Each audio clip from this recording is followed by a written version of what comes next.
Andito na nga ang Chapter 81 ng Boruto manga or Chapter 1 ng Boruto 2 Blue Vortex at nagkaroon nga tayo ng 3 taong time skip. Dito nga malalaman natin kung sino nga ba ang naging ikawalong Hokage matapos mawala si Naruto at kung anong sitwasyon ng mga karakter na tulad nila Sarada, Naruto, Hinata, Kawaki, Sumire, Himawari, Boruto at iba pa. Pero guys, itong Chapter 81 nga ng Boruto manga ay hahatiin natin sa 3 videos. Una nga ay itong video na to na kung saan i-reintroduce ko nga sa inyong mga karakter tulad ng bagong Hokage, ang ikawalong Hokage na si Shikamaru Nara at ang new gen characters matapos ang time skip. Tara nga, bago natin pag-usapan yung mga seryosong pangyayari sa next video, hindi na natin kailangan pang pag-usapan yung mga character designs. Una nga natin makikita sa chapter na ito si Sarada Uchiha. At tulad nga na nakita natin sa nakaraang character design na inirelease, hindi na nga nakakasurpresa itong bagong itsura ni Sarada. Ang nadagdag lang naman dito guys ay yung lower body part design dito ni Sarada na hindi nga natin nakita nung nakaraang buwan. Ang modern Japanese loose socks at sandals dito ni Sarada.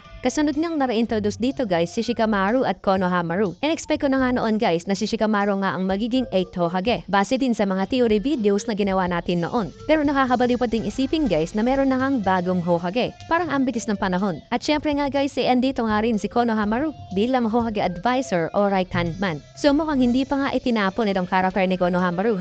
Muli din nating makikita dito guys si Naruto at Hinata na nakasin nga sa ibang dimensyon na gawa nga ni Kawaki na kung saan hindi nga gumagalaw ang oras. At dito nga rin guys ini-reveal sa atin yung bagong character design ni Kawaki. Maangas din guys, totally. Hindi lang si Boruto yung nagkaroon ng glow up patapos ang 3 taong time skip, si Kawaki din. Kasunod nga niyan muli nga natin makikita dito si Sumire Kake. At base nga si design dito ni Sumire masasabi kong ang halos wala namang iniba sa character design dito ni Sumire. Medyo nag-mature lang dito yung katawan ni Sumire dahil binigyan nga siya ni Ikimoto dito ng kaunting curves sa katawan. At syempre mas revealing ang suot niya dito. Pero kung dibdiban pa rin ang labanan at usapan halos match lang sila ni Sarada. Then dito nga ako medyo natawa dahil makikita nga natin ditong muli ang magkapatid na si Ada at Daemon. After 3 years na guys wala man lang pagbabago sa magkapatid na to. Maybe dahil cyborgs nga kasi yung katawan nilang dalawa kaya walang pagbabago. Hindi man lang nga nagbinata itong si Daemon. Moving on, ito na nga guys yung isa sa mga main characters ng Boruto na nagustuhan niya ng maraming fans dahil nga sa design niya sa time skip. Yan nga ay walang iba kundi si Mitsuki. Mas cool at matured nga dito yung itsura ni Mitsuki. Mas mahaba nga yung buhok at dark na nga yung clothing o kasuotan dito ni Mitsuki. At base nga guys sa mababasa natin dito matindi nga yung sama ng loob dito ni Mitsuki towards kay Boruto. Bukas natin i-discuss yan sa next video. Then syempre makikita din natin dito sa chapter na ito guys si Himawari Uzumaki. Kita nga dito guys na medyo tumangkad nga dito si Himawari at medyo humaba nga yung buhok na dito. Masasabi nga talaga natin na anak talaga siya ni Hinata dahil medyo kamukha nga talaga dito ni Himawari itong si Hinata. At this point nga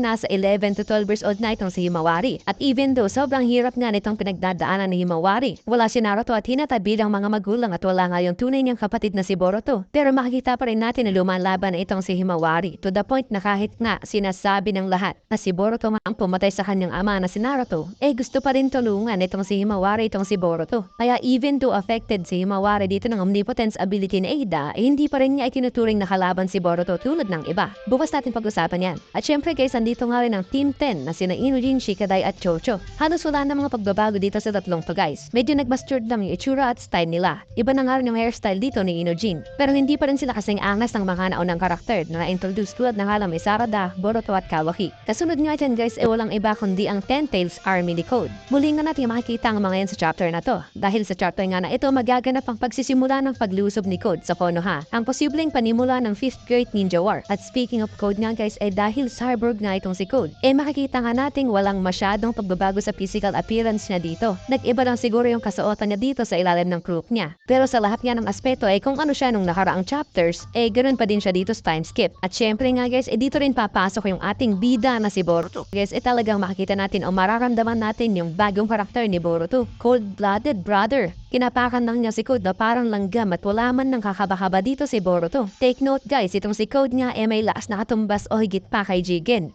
Yung Jigen na bumugbog kay Naruto at Sasuke ng sabay. Pero dito nga pinaglaruan lang ni Boruto si Code. Posible nga ba guys na itong si Boruto nasa level na ni Ishiki Otsuki o Baryon Mode Naruto? Well, posible natin pag-usapan yan sa mga susunod na videos. Pero abangan nyo guys yung video natin bukas dahil i-review nga natin yung full chapter ng Boruto Chapter 81. Leave a like, follow and